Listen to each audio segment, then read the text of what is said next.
Alrighty, so we are moving into the second round here. We won the first round, and I'd like to keep winning. Won the die roll.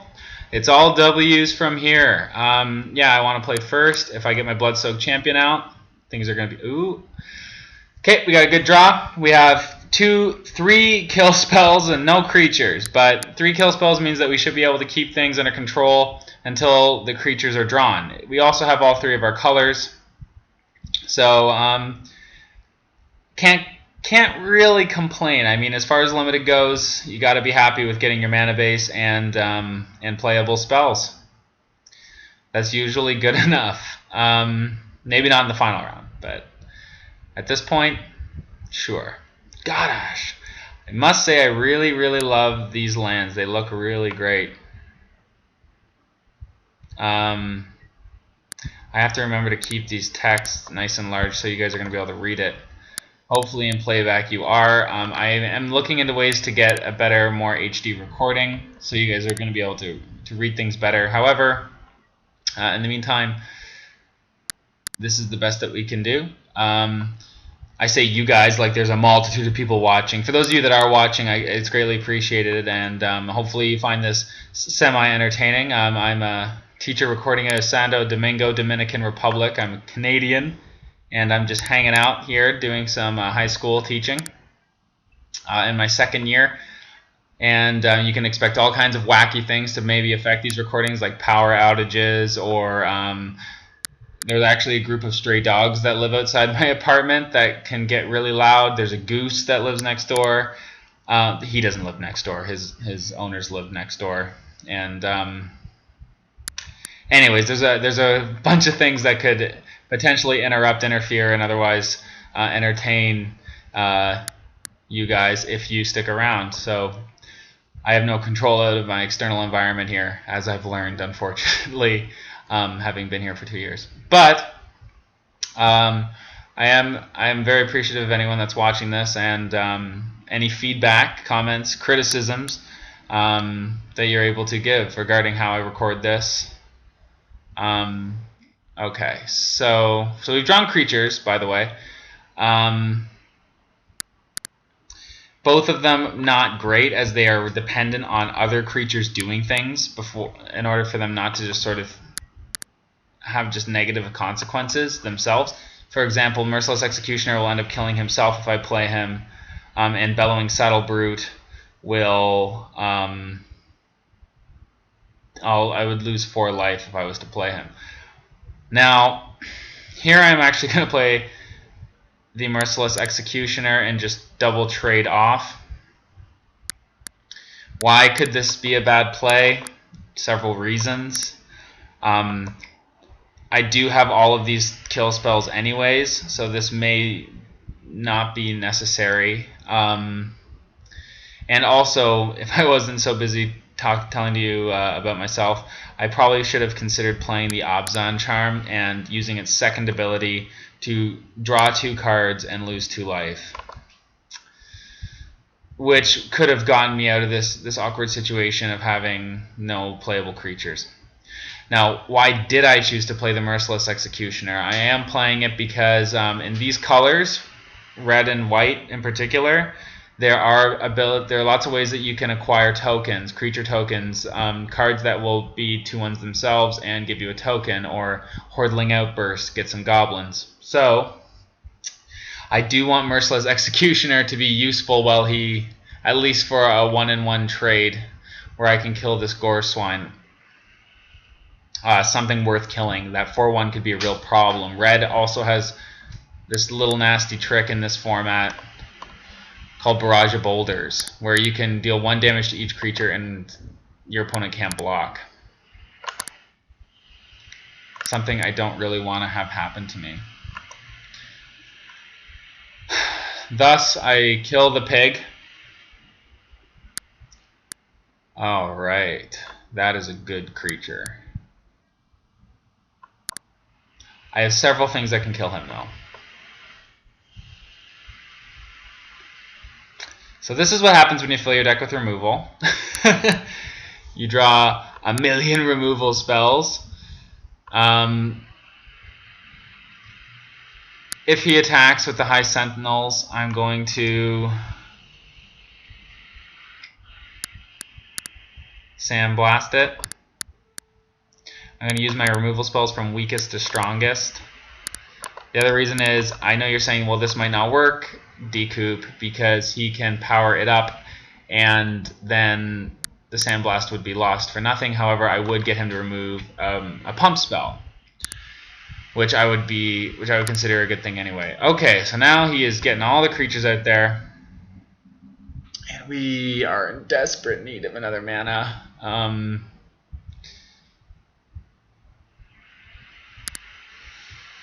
Okay.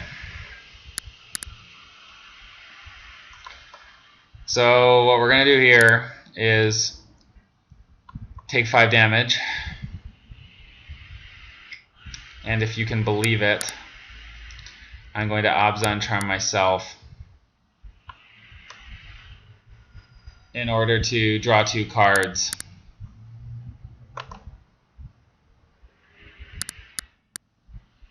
What is this ability?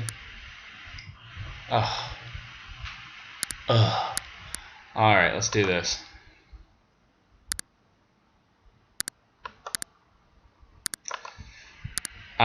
This may not be the right play, however, I desperately need creatures. And I don't know what to say. There's the mana, or sorry, I desperately need mana and creatures, but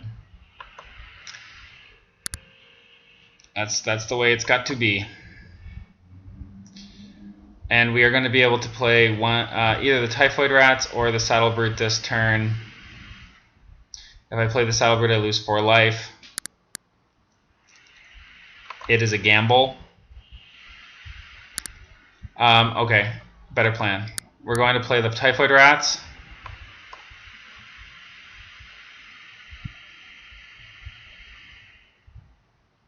And then we're going to play the Harsh Sustenance and deal 1 damage to the Leaping Master. Why the Leaping Master? Because he will be able to give it flying. And flying is bad later in the game when I am unable to do anything about it. Also, if he has a removal spell, which he very well could, considering I haven't played in any creatures other than the Executioner, he'll use it on the Typhoid Rats, which means if I do have to take the damage from the Bellowing Saddle Brute, it will not be in vain, because he will be able to stick to the battlefield. Alright. Okay. I don't know what happened there. However, my opponent has quit, and I don't fully understand why.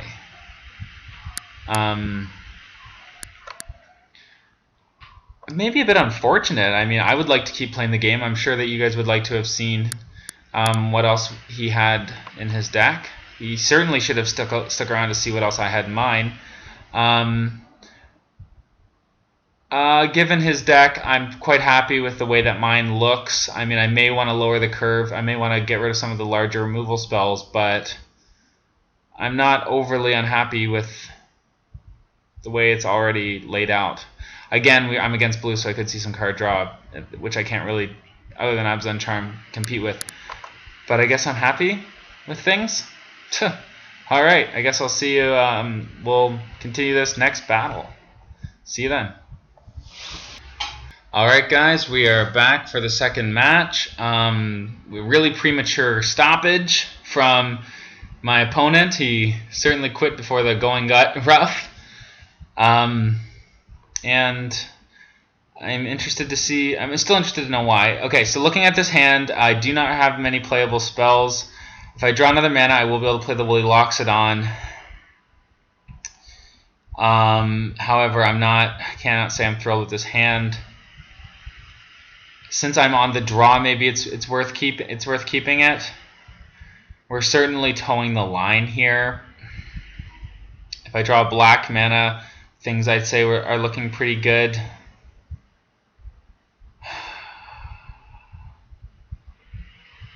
But honestly, to keep or not to keep.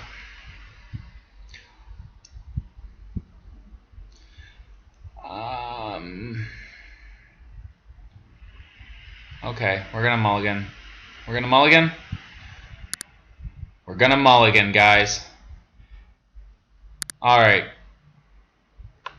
2 playable spells, including the Vicious Blood-Soaked Champion. How can I not keep this hand? There's really no decision to be made. I mean, I have rats carrying a vile disease, and I have a man standing atop a pile of dead warriors. There's no argument to be made. I made the right decision. Look at that. And I draw another swamp. If I could play 2 lands, I'd play 2 spells this turn. So, no arguments to be made. And now I know he's scared. I haven't really busted the Blood-Soaked Champion yet, so... Now we may get to see how this actual Blood-Soaked Champion shines. How is he useful? If he attacks, I can tap 2 to return from the graveyard to the battlefield. Which means that if he attacks and he's blocked, I'm going to get him back for free. Some people... I should have waited to play that swamp. Some people may block him thinking that he cannot activate his own raid ability. This guy is not going to buy into that, which is okay. Because I have Typhoid Rats anyway. Why would I block the 3-1 with my 1-1? Well, I'm trading up a 1 mana for a 2 mana spell. I feel like a lot of his threats are going to be in the air. Okay. I feel like a lot of his threats would be in the air, so the Typhoid Rats are not going to be as useful later in the game anyways. So it's worth it to stop any early pressure that he might have had. Now we need another mana. However, I hesitate to say that things are great. They're certainly not great. Let me be clear. A white mana would be very cool. A white mana would give me the ability to play the Sandstep Outcast and the Harsh Sustenance and my Morphs. Any other color mana I could be somewhat happy with. Okay, he has 4 mana. Oh yeah. We're drawing all the big spells, guys. Definitely shy on mana. This could come to haunt us. Things may look half decent on the board, and if you admire the hand, you'll see that there are lots of great options, but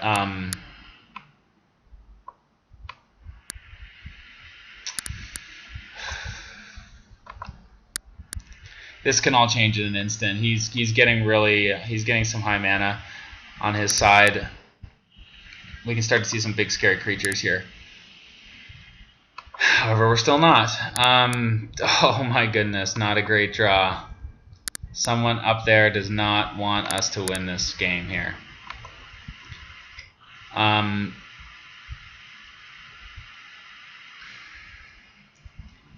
Even if we did draw the 3rd mana here, things would not be great. We're starting to get quite far behind. Relatively unimpressed. If the Blood-Soaked Champion had been a mana, is what I'm thinking right now, would we be in a better position? The answer is maybe. So I don't know.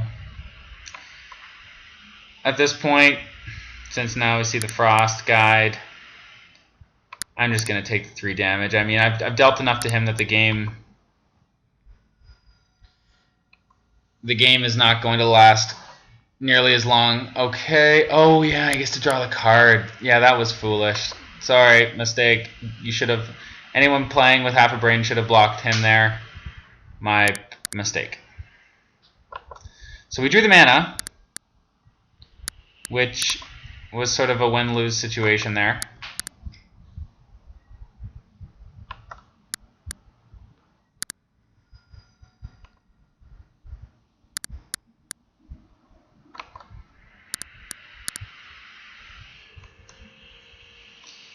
So what happens now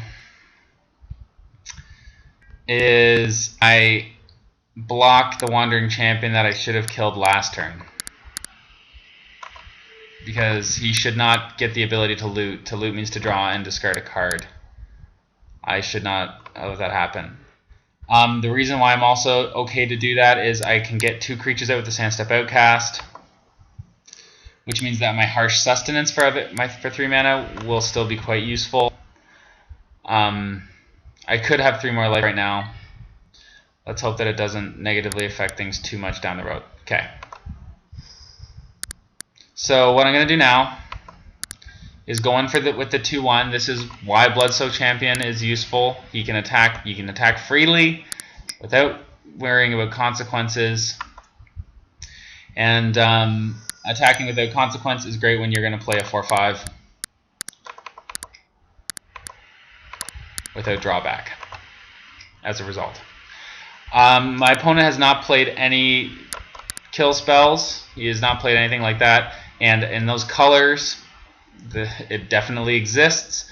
So I can expect something bad to happen. At best, I would hope for him to use a red spell, something big and damaging to kill the Bellowing this fellow.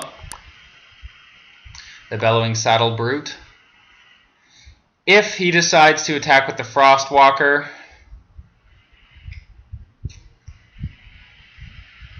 I don't know. Okay, so that was a pretty good play by him. Because now I take 7 damage, which nearly evens up the score. If he has 4 cards in his hand, that means that there's plenty more action going on.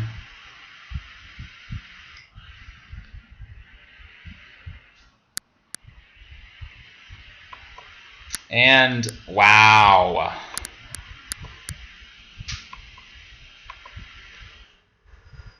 Big swing. I just took Jeskai Charm there. Really great play by him. Things are not looking great. However, I would not consider this to be absolutely terabad. 2, 3, 4, 5. Terabad. 6. Gurmag Angler, not quite. I could, if he plays the Heel Cutter, I want to be able to have something to block with. However, Harsh Sustenance can kill the Heel Cutter when it comes into play.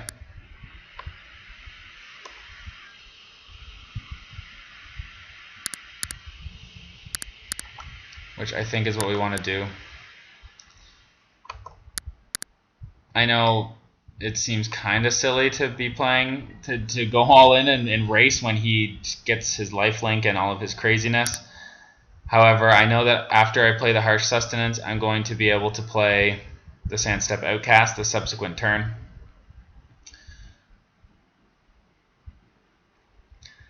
This may or may not have been the correct decision to not play. I could have played the Sandstep Outcast, or I could have played any of my 3 morphs. The Sandstep Outcast would have been the other good play that turn. However, I don't know how useful it would have been. Okay, do I kill this thing? No. I'm not going to kill it. Because I'm going to be able to gain 2 life off the Harsh Sustenance.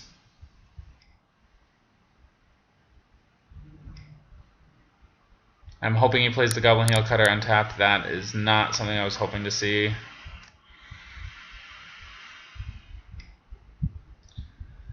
Alright. There's the Heel Cutter. So I'm going to kill the Heel Cutter here. That's a lot. Like, he's got a lot of power on the board. I only have 5 life. There are numerous things, barrage of boulders, several boost spells that could just straight up end the game at this point.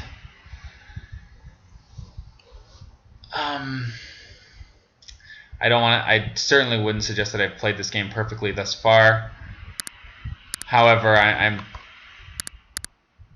don't think I was being overly aggressive. So I'm going to destroy the Heel Cutter here with my Harsh Sustenance, which is good. I gain 2 life.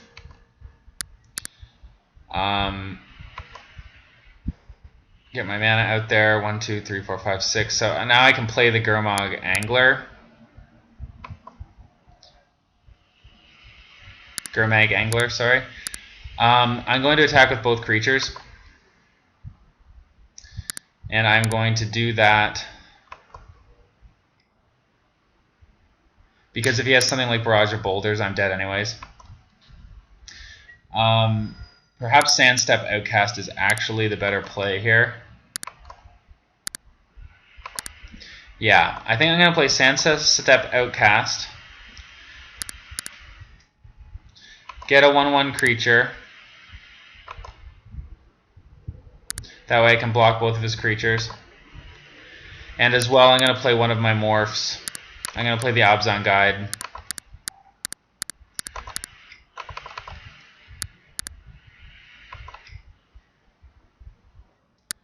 And that's the best I can do in defending myself. I mean, there's a multitude of things that he could do in response to this.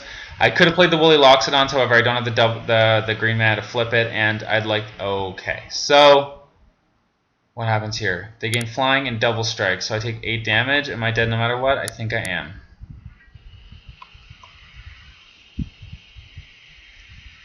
Yeah, I'm dead, which is unfortunate. It was a relatively close match. I mean, I think there were some definite bad draws on my side, and well, Flying Crane Technique's one of those ones. There's some cards in this set like Mob Rule and Flying Technique where, you know, it's just, you just sometimes lose to them. We're going to see how things go in the finals. Okay, regarding sideboarding against this, I did not see anything that's making me reconsider my deck. There are a lot of 1 defense creatures on his side. However, I don't know if splashing red is something that I would consider doing, especially considering I have enough kill spells anyways. Suspension Field destroys creature with toughness 3 or greater. Maybe Suspension Field should go, seeing as I didn't really see anything with a defense higher than 3 anyways. If I got rid of Suspension Field, I would add in something that would be an early game blocker, perhaps. Anyways, I'm going to stop it here, and we'll start in the next game. And I look forward. I'll let you know if I switch the Suspension Field out. See you in a couple minutes. Alright, so I made some switches. I switched out the Blood-Soaked Champion, if you can believe it, for the Mardu Woe Reaper, which is a white mana 2/1 that can block. So that was the main reason why I made that switch. And I also took out the Suspension Field in order to put in Take Up Arms, because I think Take Up Arms could also be very good against his deck in terms of providing myself defensive support. Looking at my draw, I drew all 3 of my colors. I'm able to play a creature on turn 2 and turn 3. Quite happy with this draw. I'd say it's better than what I was working with last game. We're going to get the Sultai Emissary out there now.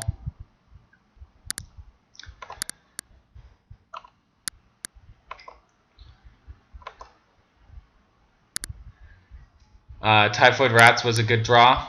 I'm happy with that. Hunt the Weak, useful if I can get that extra mana. It'd be very strong.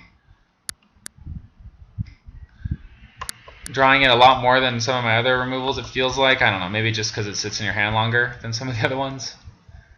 It is good. It is good. However, there are certain situations where playing it can just make you feel very silly. Is he going to have a removal spell in his colors? I ask this because I want to know whether I would play the Abzan Guide or the Woolly Loxodon. In this case, I'm going to go...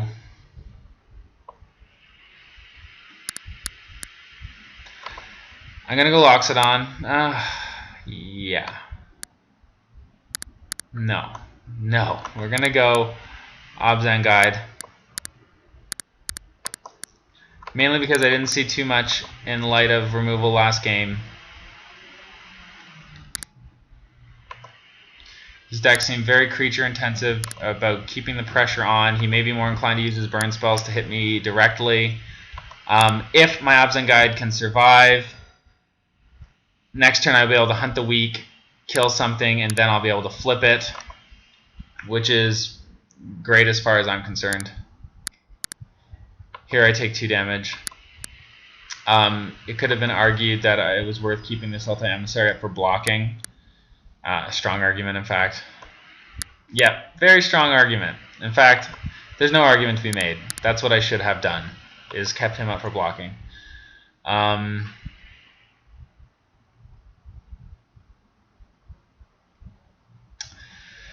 Now here we have ourselves an interesting scenario where is it worth it to hunt the weak my Abzan Guide and make it a target when I am going to be able to flip it the subsequent turn? And I think it is probably not worth it. What we're going to do instead is play the Woolly Loxodon face down, and as well the Typhoid Rats. Bombard him with targets. There are certain things here that could be terrifying against us, like Pyrotechnics. I'm not attacking him this turn. I'm not saying that things are great. However, I've left myself with the most options next turn. Okay. We are staring each other down. This is the situation. Okay, that was a very good draw. I will play my mana. And if I attack with everything,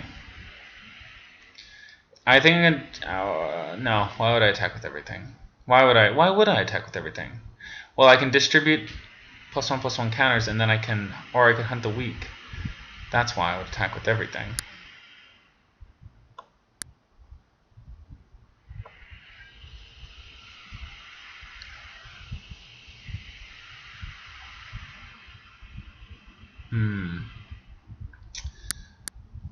Oh, okay, let's do this.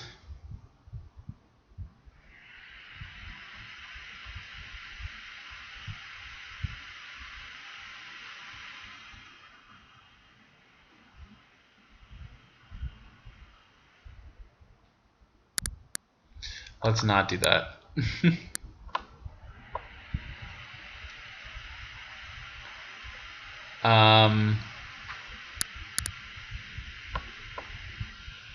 Yeah, I'm not too thrilled. Like, with 4 cards in his hand, I feel like it might be best to play it safe until he plays out his cards. Whether or not that's a good idea is certainly up for debate. Another option would have been to play the Abzan Charm while he had mana untapped. Master the Unseen. Yikes. Yikes. Well, now I'm inclined to win this game sooner than later.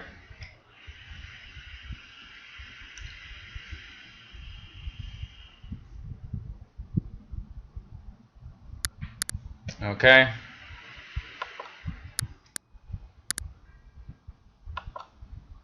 I'm going to flip my dude.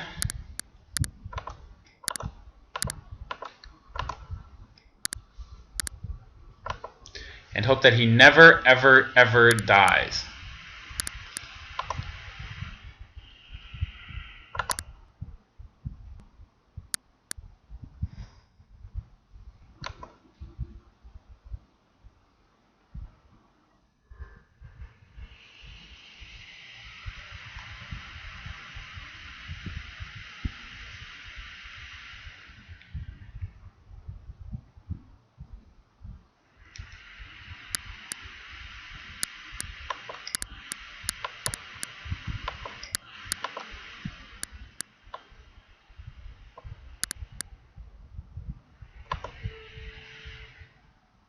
Here I'm going to hunt the weak with my Abzan Guide and the Abzan Battle Priest. Flying Crane Technique just destroys me here.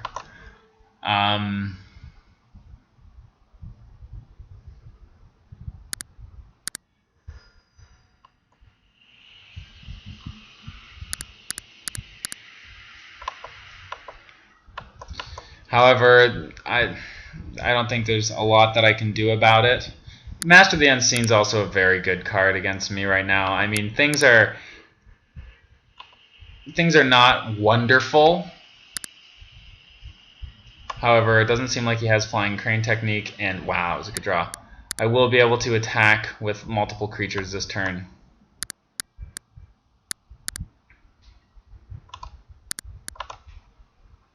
And it's not really worth debating whether or not this is the smart decision. Mainly because we don't have time.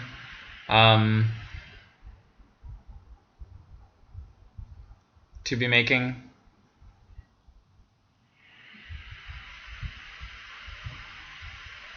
Slow decisions. With Master of the Unseen out, he will be able to manifest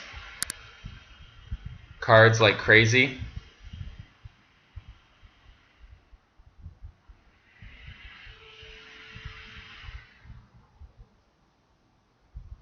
Three, four, five. Okay, so I could either flip my Woolly Mastodon, or I could power up my guy more. With cards like Master of the Unseen happening, 5, 6, 1, 2, 3, 4, 5. 3, 4. Wow, this is your classic tough decision.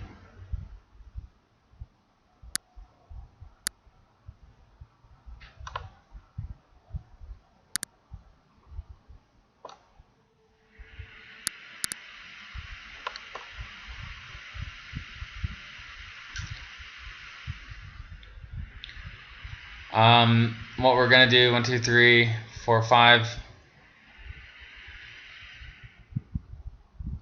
Oh, what to do here? Well, I cannot say I'm in the greatest situation. However, if I can kill these two, if he flips that, I could be in a bad situation. You know what, guys? The lifelink for me, and whether or not this is the right decision, I'm not sure.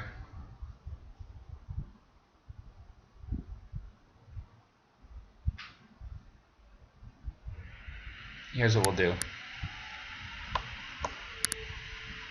We're going to put a +1/+1 counter on this guy, and a +1/+1 counter on this guy. And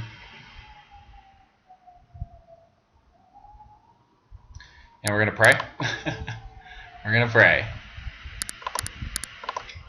This way, if things work out in my favor, if he doesn't have the ability to flip this, or I don't know.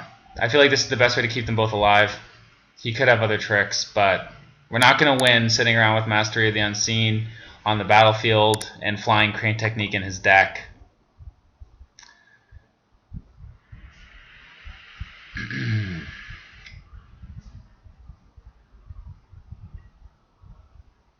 Yikes. That was like one of the worst ones that we could have seen.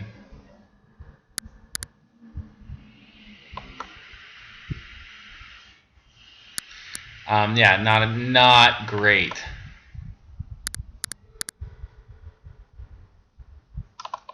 I mean, I could have, yeah. So, not thrilled with that. I should have played around Glacial Stalker, I guess, right? Obviously. However, you can't always prepare for these things. It could have been, I could have been Cavern Lurkers, it could have been a number of other things. Must say, relatively unhappy with the way that went, but good draw. Good draw.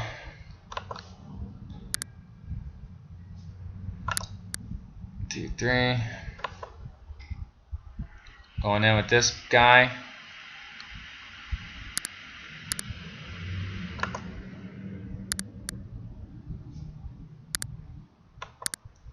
May as well flip him up, right?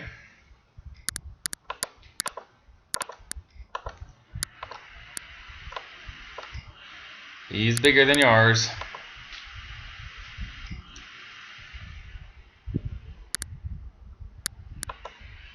Okay. Things are looking not great. Things are really not looking great.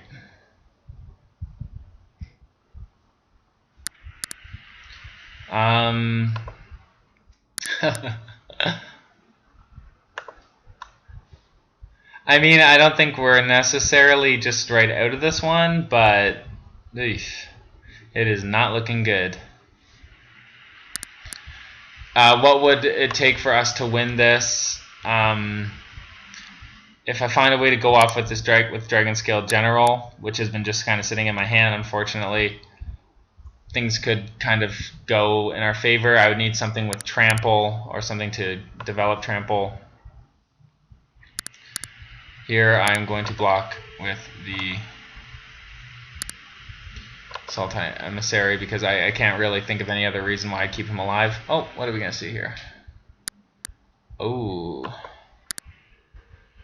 Does that matter? No. I mean, it could matter later.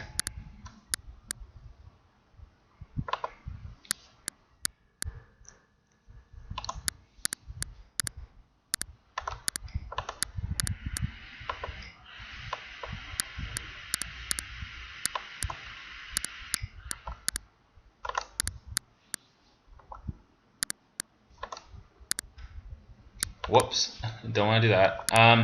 Okay, I was considering playing the Woolly Loxodon. Actually, you know what? We're gonna do that. Let's do that.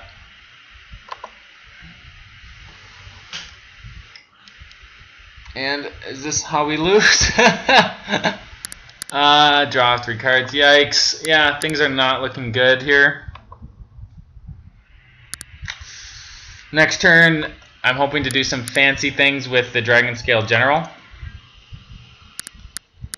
However, yeah, things are just deplorably bad. The reason why I'm sounding so dejected and negative is that Master of the Unseen is going to let him start being able to put a 2/2 onto the battlefield every turn, regardless of what he draws in his hand. And here we are seeing something, could be a treasure cruise.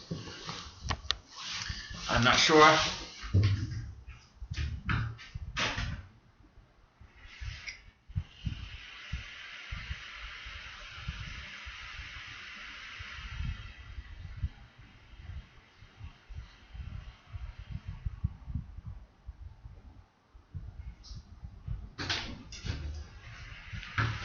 Oh, treasure cruise.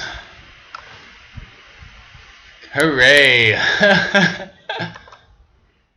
And I'm only at 4.5 minutes. So, yeah. Bathe in Dragonfire. He's obviously, it's going to seem like he's got a million things to do here. Simply, he does. He has many plays because he has so many cards in his hand that he's drawn. I'm not big on conceding, and I do not consider it to be intelligent gameplay unless you're really on a strict timeline. However, I will say that it's sometimes worth it when if you want to save yourself some happiness and it's going to hurt you, it's going to pain you to watch to go down in such a shameful, painful way. As perhaps I'm about to. However, I'm not going to give up. I do think that it's always worth it to wait it out. I mean, here we go. But like, amazing, not an amazing scenario. Let me rephrase that. Something that could happen is the opponent's connection could cut out, causing them to time out, and you would thus win as a result of their poor internet. You would kind of feel like crap. A small part of you might be a little bit happy that you didn't lose the tickets at least. And they could potentially complain, and it could be a win-win. Maybe that was a bitter, sour thing to say. However, and I have to stop saying that word, however, but, you know, it could work out for both people. Hey there! Useful thing. That's not that useful at all. 1, 2, 3, 4, 5, 6, 7, 8. 5, 6, 7. So, of course, not a great draw. What are we going to do here? We're going to attack with both.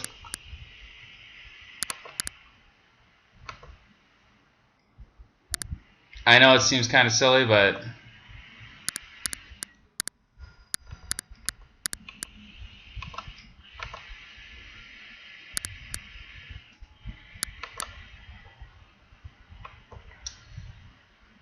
only way we're going to win is if he kind of gets perhaps overly aggressive, leaves himself vulnerable, and makes a bad mistake.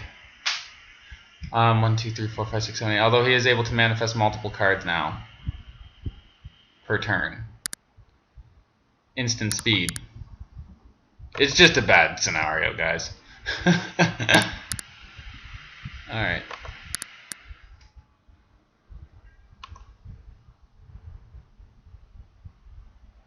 Ow, my face! 4, 5, 6, 7, 8, 9. Taking 9 damage here.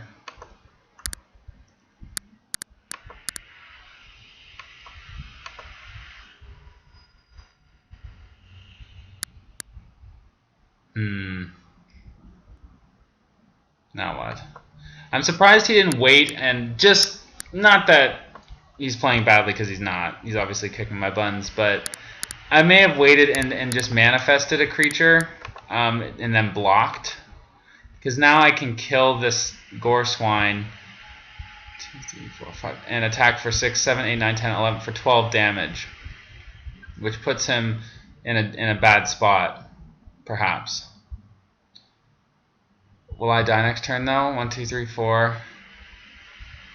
If he has, yeah, well, we're gonna see. 1, 2, 3, 4, 5.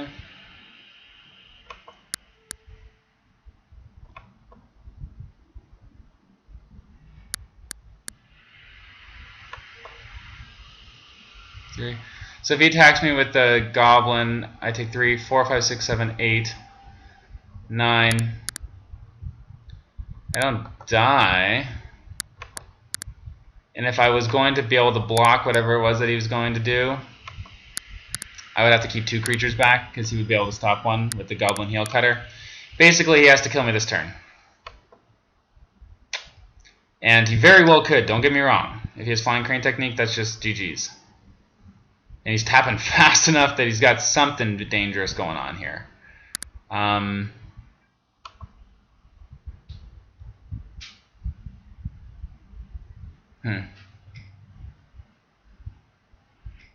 Here it comes. Well, we tried. I'm gonna give him the old GG's, good sir. That is one awesome card. Actually, I shouldn't say that, because then he's going to think that I'm saying it was a good card, not just good playing. And it was good playing. So, GG's, good sir. And you get to untap them. It is a good spell. And it's hollow. He's got a shiny one, too. Alright, I think he's writing a message. While he's doing so, I'm just going to concede.